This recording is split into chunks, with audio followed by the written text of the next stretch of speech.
Hé, t'en penses quoi des pauvres? Essayer d'enrichir un pauvre, c'est comme essayer de soigner un mort, ça sert un peu à rien. D'abord, tout le monde se trompe sur la définition de pauvreté. Être pauvre, c'est pas dû à un manque d'argent, c'est dû à un manque de vision. Je m'explique. Tous les pauvres rêvent d'une seule chose, c'est d'avoir de la sécurité, d'avoir du confort et de ne pas avoir à se bouger le cul pour pouvoir avoir une meilleure vie que les autres. Et quand tu vas vers eux et que tu leur dis que tu dois te bouger le cul, que tu dois sortir de ta zone de confort et surtout que tu dois bosser plus que les autres, et ben là tu les as perdus. Ils te prennent pour un taré. Et en l'occurrence, moi, à aucun moment depuis que je suis riche, j'ai eu de la sécurité, j'ai eu du confort et j'ai pas travaillé plus que les autres. C'est ça la vraie vie, que tu le veuilles ou non. Et c'est là où commence le déni du pauvre. C'est-à-dire qu'il va toujours trouver des excuses. Ce sera soit à cause de l'État, soit à cause de l'éducation, soit à cause de ses parents, soit parce qu'il est pas né avec une cuillère en or dans la bouche. Bref, il y a toujours une excuse. Mais figure-toi d'une chose, c'est que tous les mecs là qui sont nés avec une cuillère en or dans la bouche, tu crois quoi? Tu crois que leur argent il est illimité? Non. Pour pouvoir garder leur argent, ils vont être obligés de passer par les mêmes étapes que toi. Parce que sinon, ils vont tout dépenser. Et c'est pas pour rien que statistiquement, la plupart des gens qui gagnent au loto finissent par être fauchés.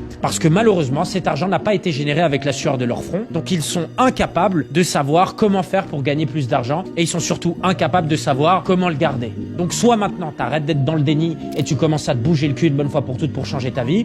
Ou soit tu restes dans ta pauvreté. Et comme je dis toujours, si tu acceptes la pauvreté sans lutter contre elle, eh ben c'est que tu coopères avec elle. Tu me remercieras plus tard. Bisous.